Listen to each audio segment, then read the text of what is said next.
131 of the Knitting Samurai Enter Guys video podcast. I'm your host, Steph, also known as the Knitting Samurai, and this is a show about my knitting adventures and life with my husband and our two sons, who are 3 and 1, and I do talk quite a bit about them. So, you know, I'm trying to be all professional, but I can't do it. It's 3 o'clock on a Friday, and I am a silly lady. Or as we often say at our house, a silly goose. And so, yeah, if you're new to the show, thanks for checking me out. I'm pretty much always like this. And if you're a returning viewer, thanks for coming back. Yay! The show can be found on YouTube, on the Blogspot blog, and on Blip and iTunes and the WordPress blog. So that's the administrative stuff for today. How have you been? It's been longer than I intended. I think it actually has been 10 days since we last spoke. We had our great big northern adventure up. So we drove from one end, we left New Hampshire and drove to the border town in Madawaska, Maine. So basically we drove the state of Maine up one day and back down a few days later. So that was a lot, and I will share with you about that later on. For now, let's talk about knitting. Yeah, so it's summer. It is it's July 10th. July 10th, Friday, July 10th. There's nothing significant about this date, but it's summer. And here in New Hampshire, that's where I live, it is a bit warm this time of year. And I lost my knitting mojo, but I don't know where it went. I don't know where that intense burning desire to knit all things all the time has gone.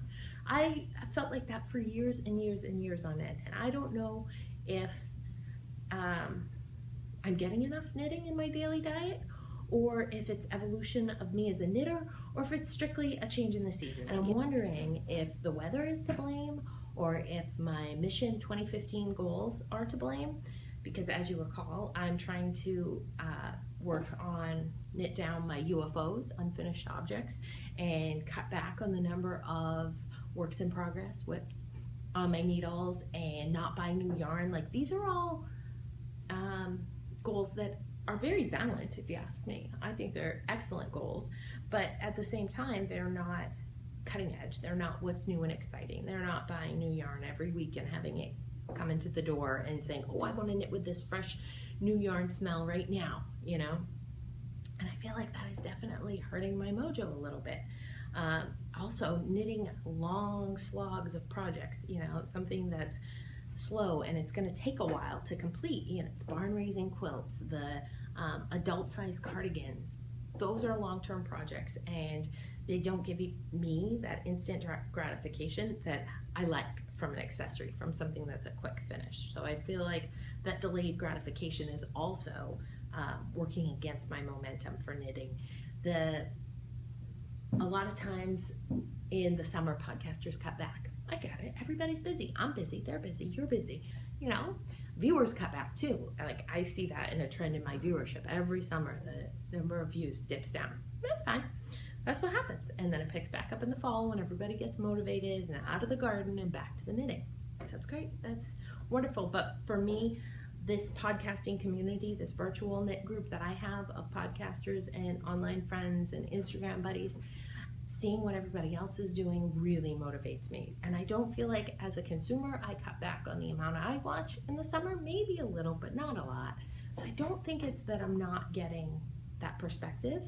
I don't feel like that's what's causing me to slow down my motivation. And, you know, there are a great number of knit-alongs out there, Stash, Dash, Camp Loopy, Around Jeanette Calla, the ABC Calla. I feel like we are all working together to come up with these really, I'm not coming up with them, other people are coming up with them, really great motivating group activities that I'm in, but still, it's not what's driving me. So I'm just wondering what it is that you yourself do to motivate yourself to keep going. What gets your creative juices going that makes you want to keep knitting? Is it the product? Is it the process? Is it a new skill? What can I do? How can I get myself excited about knitting again? Or is this a natural lull that comes with being an advanced age, not level, an advanced knitter, that I've been doing this for a while and I know I'm gonna still do it, or I've learned a lot. I don't feel as challenged to learn new things. I don't know what it is, but share with me. Let's get a discussion going over on the RAV board. Come on over and let me know what you think, and yeah, let's see if we can all motivate each other to do a bit more knitting, right?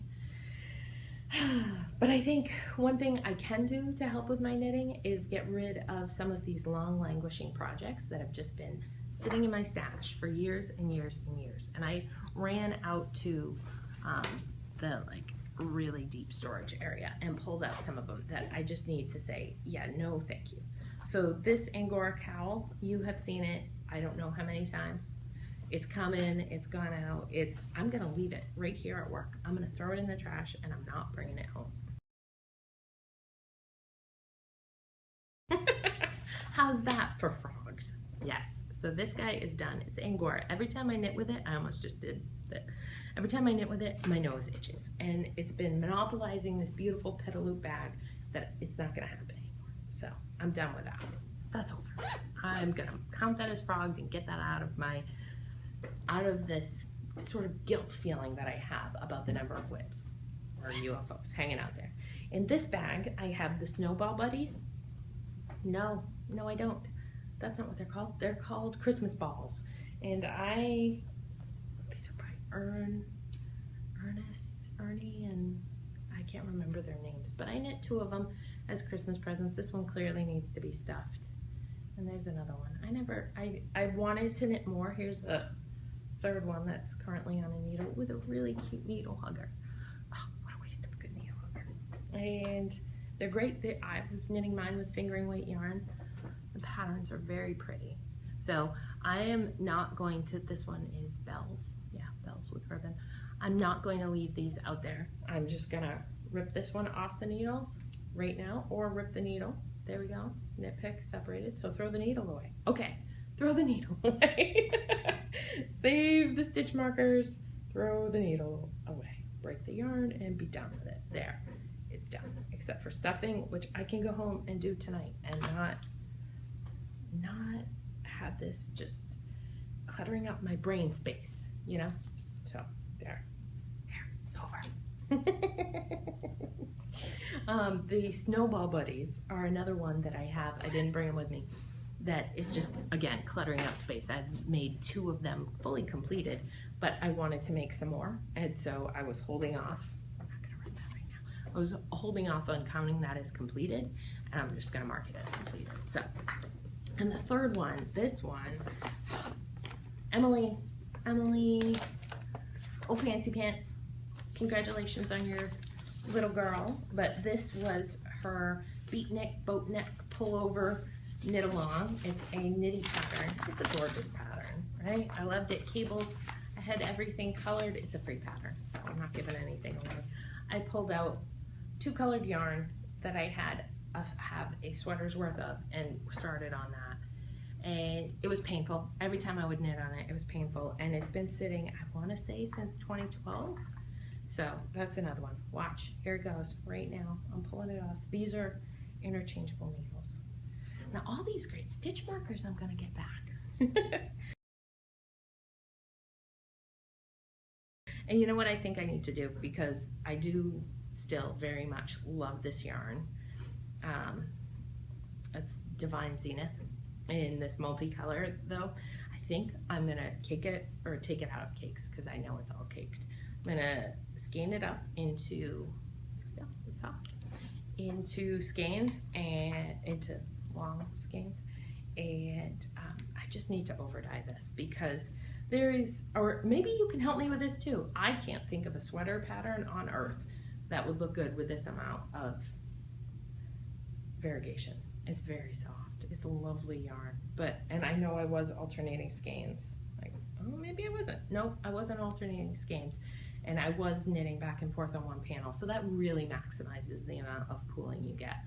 But still, either it's gonna be a straight stockinette cardigan, not cardigan, stockinette pullover in the round, so it's simple knitting, but then it's really boring and I won't wanna knit it. So who knows, but this is getting frogged. when I get home and my ball won't. But enough talking about old. Let's talk about some new things. Let's talk about what's on my needles. So I mentioned it. And if you're on Instagram, you saw me challenging myself to finish this sweater before the end of the day. And luckily for me, I was able to get it done by 11 o'clock. You know, the boys went down at 7:30 for one, 7:30 for the other. And Steve wrote to bed at 7:30, so at 7:10 I was downstairs with this in my lap working on it, and it has been a challenge to finish this sweater in the heat. It's been about 85 degrees every day this week, so I feel like if I try and share it with you, all you're gonna see is a blob of knitting because it is such a massive sweater. But so let me show you me modeling it. I'm putting it on for you. So that's how it looks. It's diagonal across. Clearly it needs some blocking help over here. I guess that one will go on top. And then this collar flips up and hooks over. So it's nice and big. So how do I feel about this being done? Happy dance, happy dance, happy dance. So I hope you got a laugh out of that. I do really like this sweater. So this is Vera Vacamali's 2010 cardigan knit with Valley Northampton bulky yarns in the fawn colorway, F-A-W-N, fawn, on US size 8's 5mm needles, and it's done. I used 953 yards, so really not a lot of yardage for, which I guess bulky weight, yeah, that should be a no-brainer, but it is a brainer for me. And I think it could use some serious blocking. I obviously need to weave in my ends, but I love the way this collar finished up. I think it's absolutely gorgeous.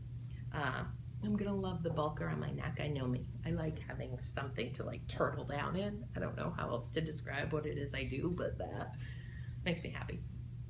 That. So the sleeves, I think I mentioned this last time. I had completed one or was in progress on one. I've never done this sort of pick up and knit construction before, but I definitely want to do it again. I love the way these turned out. I think they look gorgeous. And I don't know if it's the reverse stockinette stitch or the short row shaping, but they are awesome. They fit really nicely. They're a little snug down here, but they're probably half an inch snugger than I would like. Clearly that could be blocked out. It's ribbing at the bottom edge, so not a big deal. Really happy to have this done. So happy actually to have it done and off my needles. Hence the happy dance. So the moss stitch is not my favorite thing in the world today, but yay, yay, yay, yay. I feel like it's me versus the sweater, and the sweater might win. Oh, what else? I've been working on, you were seeing me work on these while we were talking. Hey, no, you're not coming back to life. These are what I'm calling the Blue That Sings socks, and it's another one that I was, sorry, looking for the project pack. I was very close to finishing, but time got away from me, and it's better to sit and talk with you than push to finish and then not be able to talk with you at all, or not be able to talk with you for a month. So the first one's done. Here it is, toe up sock. I switched and did a fish lips kiss heel. I'm very happy with how it fits. I really like that construction. I think that it requires more concentration for me than a gusset slip stitch heel does, heel flap. But you know, it's fun to not have to worry about color management, and the way the heel turned out just looks great in my humble opinion. I got a little bit of gray up and through here, but that's okay. That's okay. And I didn't have to do anything. So I ended in the blue, right? I had done all the way around, and then I worked the fish lips kiss heel, and I picked up again at the very end of the blue. So it was perfect. It was perfect the way it turned out. There is no differentiating that heel stripe from the next one or any of the other blue ones. So I think it's great. I did 2x2 ribbing, and then for the last 10 rows I do 1x1 ribbing just to give it a little more cinch at the top. But you can see my bind off always looks like that. It doesn't affect it when I'm wearing it. So and the rib does make for a nice snug pair of socks. So that's the first one. The second one I am in this blue stripe right there. So I have that much to go. Not much. Like 2 days, 2 evenings, not even 2 evenings, 2 lunches, 2 lunch knitting trips. And depending on how much we talk today, maybe less. So I dropped a stitch, and you know, you can't put it away like that. So the yarn is Scrumptious Pearl Stripe Me Up Berrylicious colorway, which is an 80/20 merino nylon blend. And I'm using US 1s, no, I think I do that every time, US 0s 2mm needles. And they are my cardigans. Yeah. So that's going. I want to clear off my lap. So you know, I brought this to the county with me to knit around my dad and my cousin. That was my plan, and see which one jumped on it. And my cousin wore a neon yellow shirt. No, she wore a neon peach orange color one day, and her father wore a neon yellow shirt that she had got him for Christmas. And so I was like, haha. But you know who commented on him and said she liked the color? My aunt. So watch out, these are going to her. You know what else I'm thinking? I have to say this. I forgot to say this earlier on. All of my, I feel like another one of my Mission 2015s is undermining me. I like knitting socks, but lately, the last 2 months, I've felt like my sock knitting is more of a chore to try and get it finished up for the zombie, what are they, Stockinette Zombies, their self-striping colorway, and my Mission 2015 of doing a pair a month. They line up, and I feel like that, maybe I don't want it. Maybe I don't feel like knitting socks all the time. And maybe I should substitute in some more barn raising quilt squares, which is counter to what I already said. But when you think about the fact, not for Tristan. So Tristan's barn raising quilt, which is a pattern by Shelley Mackey and Larissa Brown, his is intentional. So it's 10 squares of this, 10 squares of this, and 10 squares of this.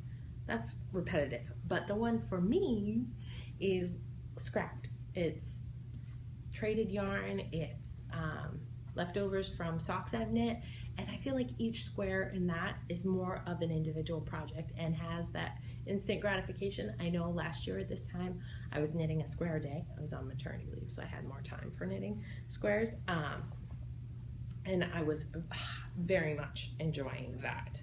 So I'm just going to show you, I did work on them. So there's a green one in progress, and there's a yellow one in progress. And I think that when the blue that sings that those socks are done, I'm going to try and use this as my purse to go knitting. Just have these around and whip out some of these squares instead of feeling that drive to knit socks. That's my thinking at this moment. I reserve the right to change my mind 100 times. And I also pulled out a pair of socks that we hadn't seen for a while. So these are Wendy Johnson's Slip Stitch Heel Basic Sock, which is a toe-up pattern. I know, more neon. And these are for my dad. Do I have 2 toes or 1 toe? No, I have 2 toes.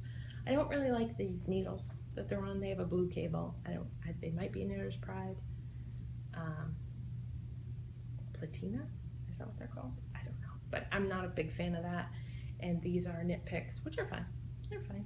I pulled these out this week because I was upstairs and it was dark and I didn't want to knit on something fun like that blue yarn. I love that blue yarn. I didn't want to work on those things for some reason.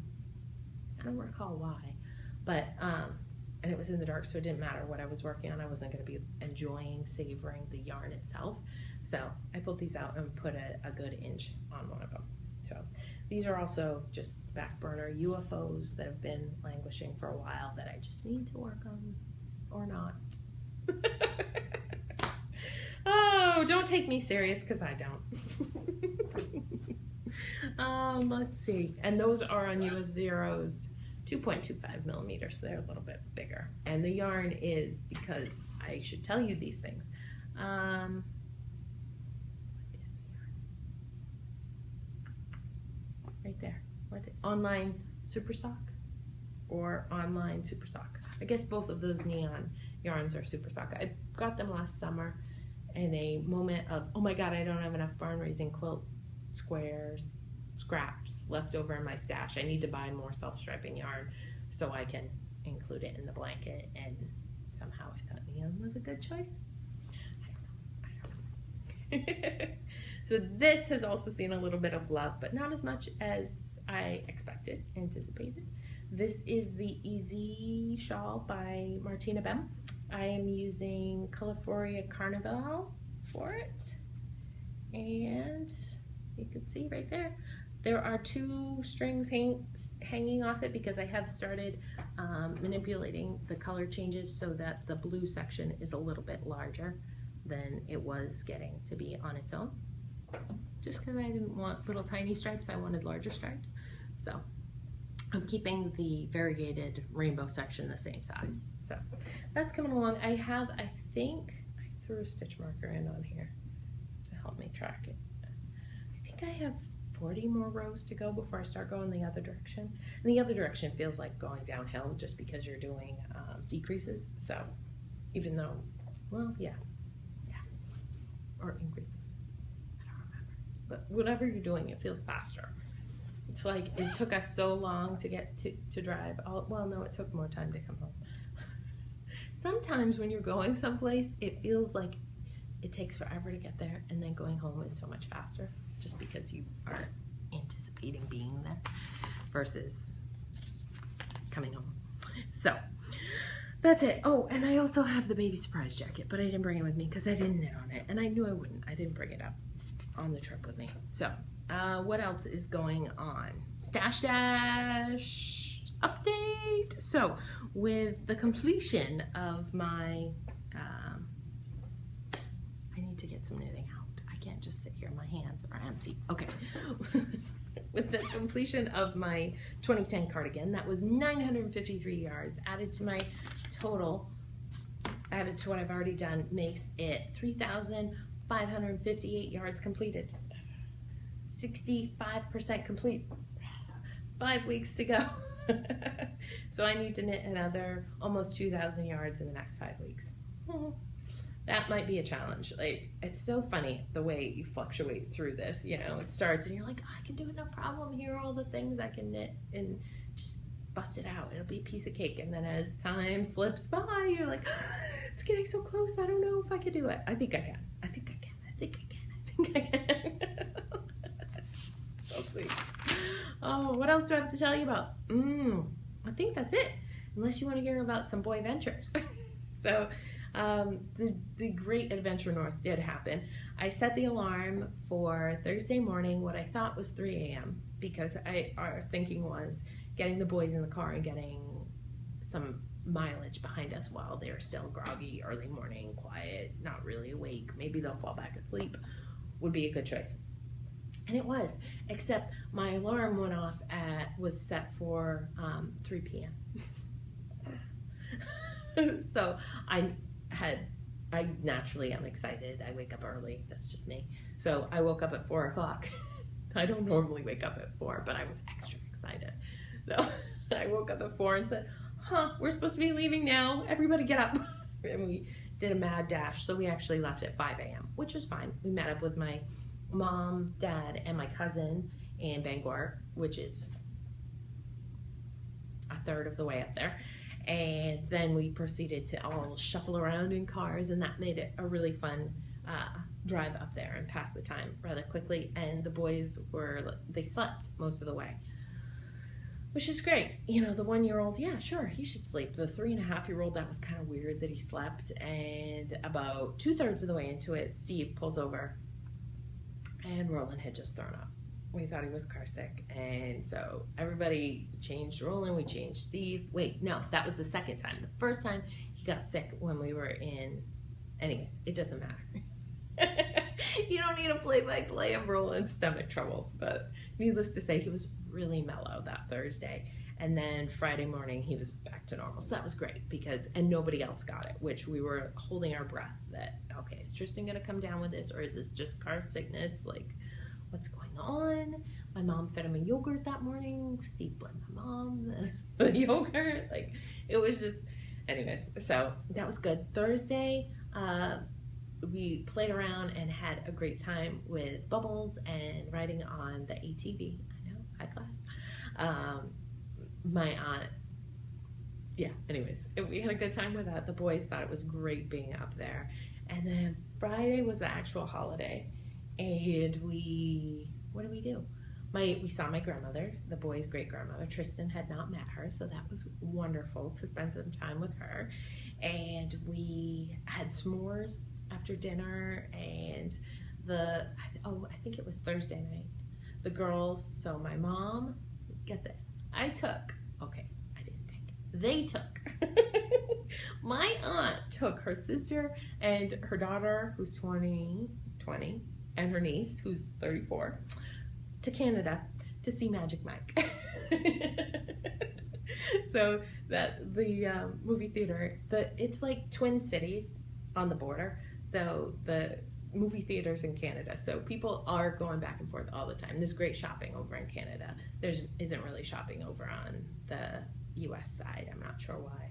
I don't know if you're in Canada, what you would come to this side for, but there are two cities up against a river right next to the border. So, and like my aunt teaches 5th grade, and we're crossing, and the guy putting in our passport, she had him. He was one of her students. So it's such a small town, and the atmosphere up there is so low key and laid back. And like, I love the people at Tim Hortons because they made me laugh. They were so friendly every time we went there. I was like, what? Why do I go to Dunkin'? Maybe I should start going to Tim Hortons. And she was like, Steph, they won't be like this at home.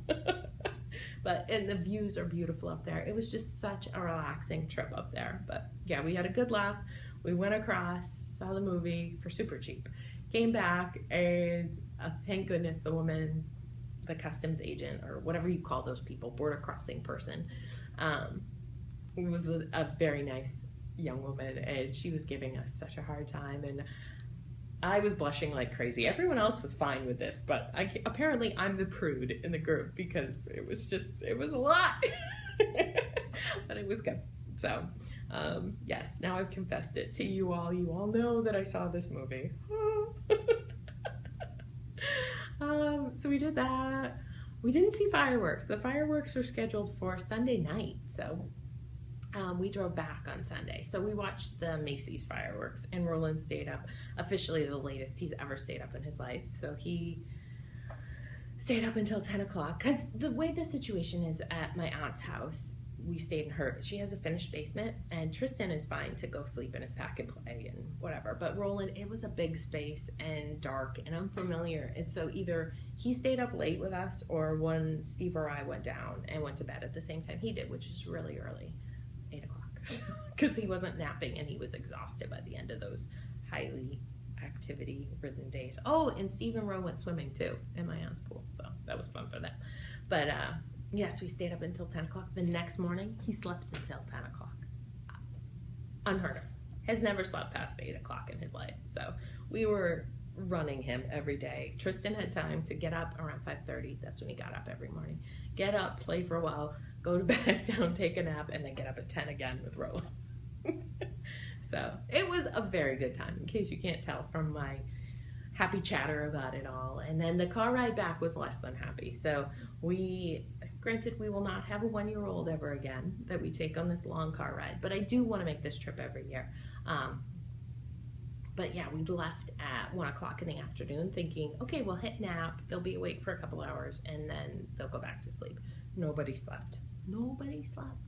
And Tristan was miserable after about 4 hours, so he had it, which I can't say as I blame him. That car seat is not a lot of fun. So we had to frequently stop coming home, which made the ride take even longer. But we did stop at our alma mater and have some, well, we didn't stop at the college, but we did stop at our favorite bar. And we brought the boys in. Yep, I'm that mom. And we had what are called county nachos and jalapeno and pineapple pizza, which is was one of our favorites in college. So to be young and remember the days, right? So that's it. I think that's all I have to say. Yeah. Oh, no, there's one more thing I forgot to tell you about, and I'm going to show you a video of it. We did go to the park one day while we were up there, and they had a swing like I've never seen before. I did share this on Instagram, and I'm going to share it again anyways. it's like this double parent-child swing. So either Tris could swing in it, it had the baby swing, and then it had a swing, and they were like looped together. And we could face each other, or he could face away. We could both face it. It was very cool.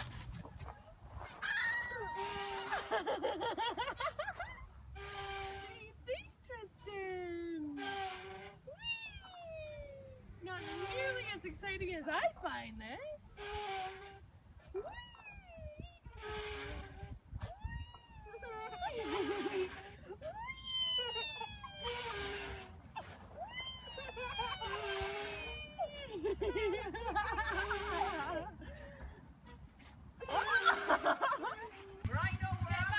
Okay, bye!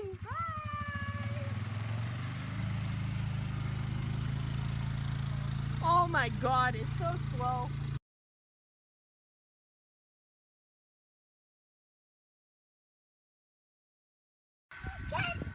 Oh, look at Tristan. Woo! You catch it up.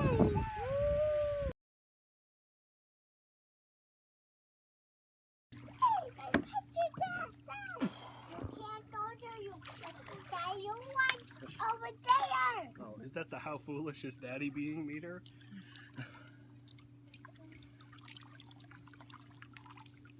Yeah, about 65. Uh-oh, Daddy!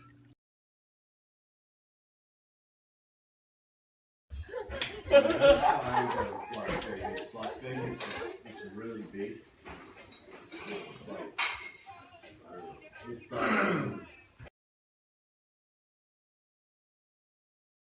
That's all I have now. I hope I have not rambled on for too long and made you a little crazy. And if I have, I'm sorry, I'll be better next time, maybe not. But I will see you in about 10 years.